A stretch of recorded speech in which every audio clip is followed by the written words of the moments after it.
It's 10:02. What are we going to do? Are you ready to tie your shoe? Here we go. It's the zoo. It's Shiny I Spy, guys, and it is absolutely 10:02, and it's the 21st. Holy cow! Did you see? It's 10:02, and and then 1 2 is backwards, and it's December, which is the 12th, and it's Thursday, which is the day of Jupiter, right? So we're gonna have some higher learning today for sure. And we gotta make it quick. Everything's gotta be fast. You don't have a lot of time, and if the longer I take it, the more words I will flip flop. But we are going to talk about the flip flop, right? The new moon, and it's coming at you now. If the funny thing about it is, we're going to talk about 2 new moons tonight, right? It's a true thing, and we're going to show you the first episode of this new playlist, the Cardinal signs of Cancer and Capricorn. And this is this playlist, and we are going to cover new moons and full moon events in these 2 signs, right? So when we look at the new moon and the full moon, we have 2 different types of time periods, right? The new moon is extremely dark and it's pitch black, and we want to know what's going to crawl out of that darkness and throw us all kinds of slack, right? Isn't that a fact? This is what happens on these new moons. Okay, so what's next? I'm going to scroll through here. We got these planets here. And the next thing we're going to look at on this playlist that we're going to throw at you is we're going to dial it right up, and we're going to get you all understanding. And we have a beautiful presentation that we're going to deliver to you over the next 30 days.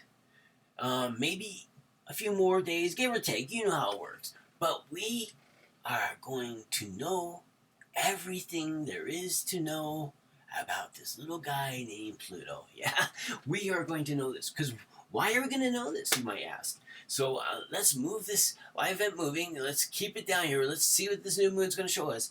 But the thing is, the new moon happens, and all of these things spring out of the darkness, right? And then these these people that are writers, these reporters, that's what they are. They like to write things down and report them. And then basically what they report to this Jupiter guy who is the judge, right? What do they report? They report the fleeting events, right? So and it's moon timing. Everything's moon timing, and through this moon timing observation of what? Of Pluto. Pluto traveling through the sign of structure, the sign of Earth, the island on the horizon from the lifeboat that's in the ocean. That's what we're going to look at, folks. Because this is what we're looking at. We're looking at Pluto. I'm looking at the co-ruler of Scorpio, which is a fixed sign. And he's there with Scorpio, hanging out with Mars, right? But this is his solo journey. This is Pluto's solo journey over the last X amount of years. You keep it right to the point. Through Capricorn. The land of sicklehood. the land of many harvesters. This is Capricorn. This is the harvesting sign. This is the definitely the tax time of the year. This is Capricorn. This is the structure of our civilization. And this is Pluto, the reformer. But Pluto's got a flip side. He's an interesting guy. And we're going to follow Pluto. We're going to tag him to events. And we have these events. We're going to go through it. We got 30 degrees. And we got events that stand out beyond any other events through all of this passing time period that is coming to an end on January 20th. Yeah? He enters Aquarius. For good this time. He's done with those little deeds he had to do back there in Capricorn, right? Because holy cow, Capricorn is a structured-oriented planet, but also at the same time, Capricorn has its its ways of building these new structures, all right? And when you're out there working to the bone, which is Capricorn, right? There's going to be suffering, and we're going to pin all that suffering, because that's what happens. Pluto, when he moves through this sign of, when he moves this through the sign of Cancer, we have to understand where he's he coming from. He's in his third native house, because Pluto rules that house of Scorpio. He's that co-ruler of Scorpio. So when we bring him over into this Capricorn kind of time, it's all about organization, right? Because that's his native third house, right? He's in it. He's in an area he's comfortable with, right? It's the Earth, right? So and he rules the underworld. So what's going underneath? What's going on underneath? The world, right? Is the underworld. What are they doing down there? And we're gonna look at this. We're gonna pin Pluto to everything. We're gonna see his good side. We're gonna see his bad side, and we're gonna rectify, right? Because this is what astrology is for, right? It's rectification, better planning. Because we are going through an interesting time, because Pluto is moving out of a sign that he's used to, and he's been comfortable. He's been earthing around. Like, this is what Pluto's been doing. Right? He's been earthing around in Capricorn, and now he's going to jump into this sign of mass, of this sign, that rules humanity, called because by the planet Uranus. Sorry, he's going to move right out of Capricorn, nice and slow, because he's a slow guy, right? He doesn't move through the signs too quickly, and he lets his presence. No, he sits there in a few degrees, and he just is like, here. Do you see me? I'm here. I'm right at your back. Are you cutting some slack? Right? Do you want me to write down all the facts? This is the planet of what? This is the planet of the plate. This is the planet of the legacy of the plate, right? This is Pluto. This is what he does. He keeps that legacy thing all together, right? This is what Pluto does. And he's getting ready to go into the sign of the airwaves, right? Mr. Shazam, he's talking about mass Shazam, right? We're all going to learn about Pluto really quick.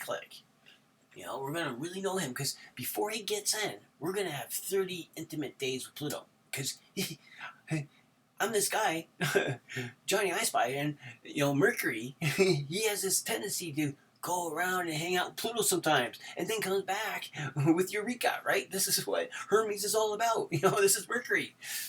And who is Mercury? Mercury is the closest to the sun. So, being a Gemini, I'm the reporter. I'm Mr. Airways. I'm not interested in the Earth. I'm interested in spilling air about the Earth, and spilling air about the water and the fire. That's what the air does, right? We turn that air on every single day with that electricity that Aquarius has. But Aquarius has that flip side, Aquarius is that ultimate unpredictable side. And all we can do is understand how past events were unpredictable, and that way we can know, because we know it's going to be unpredictable. This is what Aquarius is. Somebody knows, but the other person doesn't know, so that makes it unpredictable for one person who doesn't know, right? It's all about who's on the inside and who's not on the outside. Who's on the inside and who's not on the inside, right? This is the story, right? These are the stories we write down, which is Mercury and Pluto, because the Pluto has that connection to the stories. Mercury's like the activity of the rendering part of the story is Jupiter, right? The entirety, the journey of the story is Jupiter, right? The writing, the hands-on experiences is Mercury, right? But the Pluto thing is where we connect it. It's where our ideas come from, but it's at the same time, it's that legacy. So we're at this crossroads, right? Because we're going to move over to Aquarius, and it's only humans who can decide how destructive are the legacy of the story is going to be in Aquarius, or how insightful and enlightening it's going to be. We are the ones. We are the ones that report every single day, and we are the ones that have the choice to decide Holy cow! Have we really messed things up? Are we going to really mess things up this much more?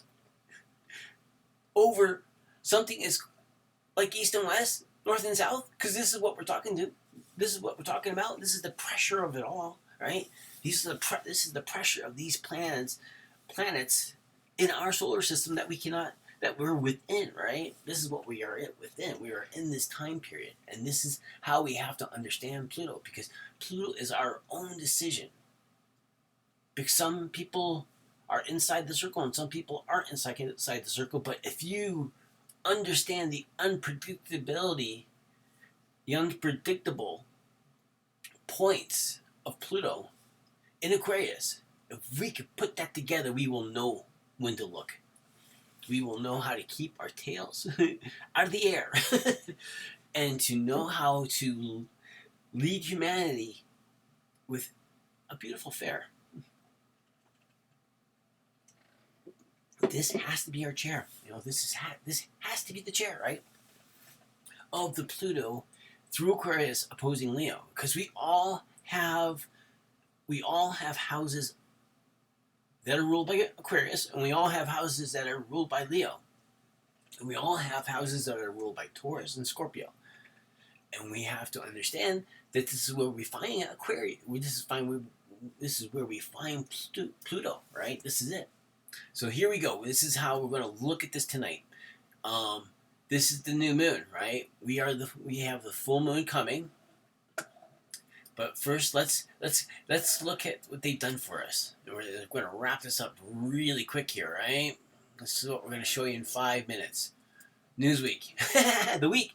This company, this domain, just they were just listening to the Father. They knew I was going to come by and show you all the stories of Pluto in 10, right? 10. Holy cow! What planet?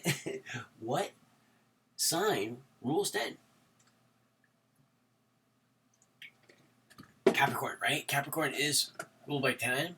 That 10 is Capricorn is the 10th house. And this is our understanding. This playlist of these cardinal signs, right? We have Libra, but let's go back to the beginning, right? We have Aries, the first cardinal sign. Extremely, we come through the head. We come into this planet. We enter this planet if things are not under like a square or an opposition. We generally come through this planet, come into this life, head first, right?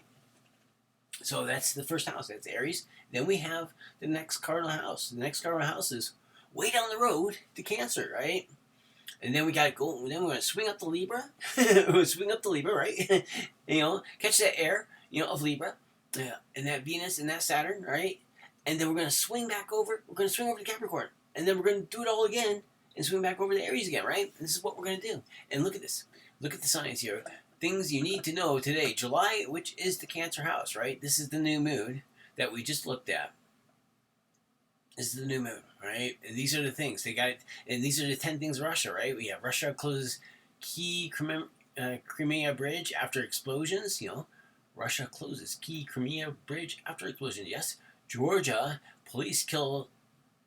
Remember, we have to keep our minds on this cardinal thing, right? Georgia police kill mass shooting suspect in shootout, right? This is number 2.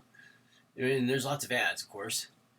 Then we have 3, excessive heat intensifies as records continue to fall, right? Yeah, fall. That would be that autumn thing. That would be that Libra thing, right? 5 die in Pennsylvania floods. Remember, it's Cancer. It's a water house. 2 small children missing, right? This is all on the same date, right? This is the July 17th. 5 teens family settles wrongful death suit over Murdal boat crash, right? That's 5. 6 South Korean flood kills 39 people. Yep. Keep on moving here. 7 Iranian mortality police resume hijab patrols. Hijab patrol. Yep. Hijab patrols. 7. This is number 7, eh? Iranian mortality police resume hijab patrols, right? Yeah. Just moving right through. 8 Russia halts Ukraine grain deal. Look at this. Like, because we're looking at Cancer, right? Cancer is after Gemini, and definitely after Taurus, right? And Taurus is that seed. Taurus is that grain, right?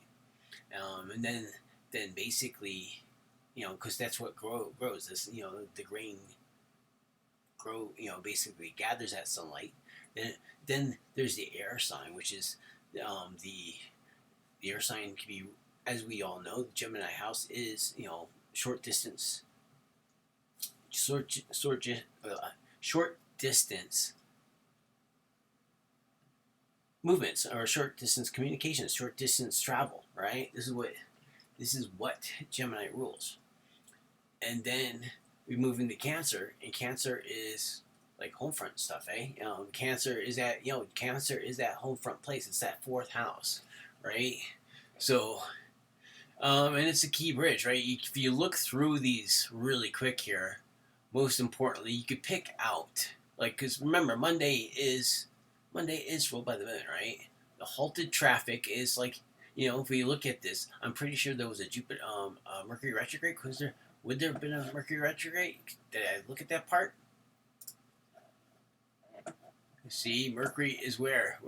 Yep, see, there you go. Mercury's in that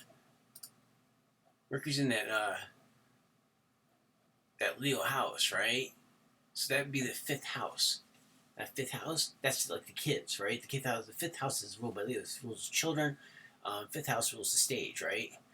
And that's where Mercury is, right? And we have to look at, and remember, Mercury is he's actually where he's at. He's conjunct my Jupiter, to be quite honest with you. And you have to look where Mercury is right there for part of this, because it's the bridge itself, right? To build the bridge, when you're building the bridge, that's Jupiter, right? You got your Mars in there, the proper, what have you. But at the same time, when you blow the thing up, if it's a military attack, then that's Mars negatively, right? And this is Cancer. Cancer is a feminine sign, right? It's a cardinal sign. It's water. It's over water, right? The bridge goes over the water. Saturn is the bridge. If you look at the chart again in Photoshop, when you look at Saturn's in Pisces, right? He's in retrograde, And then where is Jupiter? Jupiter is there hanging out with Uranus. They're only 10 degrees. They're only 11 degrees apart. Look at that. Isn't that amazing? Look where Jupiter is and Uranus is, right? For this chart. And he's in Taurus, right? They're in Taurus. And there's that node at the very cusp of Taurus, right? That's where it's moving through, right? It's Cancer, right? This is Taurus. So would be just 2 houses over. But you could look at the Juno thing, eh? The 14 and the 11th of Jupiter, eh? Jupiter and Juno are definitely talking to each other, right? And then we have a Mercury retrograde, or not Mercury retrograde, but we have a Neptune retrograde at 27 degrees, right? And we look at that retrograde, and look at that, 3, 6, and 9, which is like Jupiter, right? Ninth house stuff. But when we look at this, but you can see he's just on that, he's entered that crossover, that Aries time period, right? That Mars energy. Neptune's getting close to that Mars energy. And we look at this stuff, and look, the head of Russia, the head would be Mars, right? This is how it is. Can I make it larger for you? I'm not sure if it's gonna let me. There you go. Woohoo! Holy cow, too big. Sorry, my fault.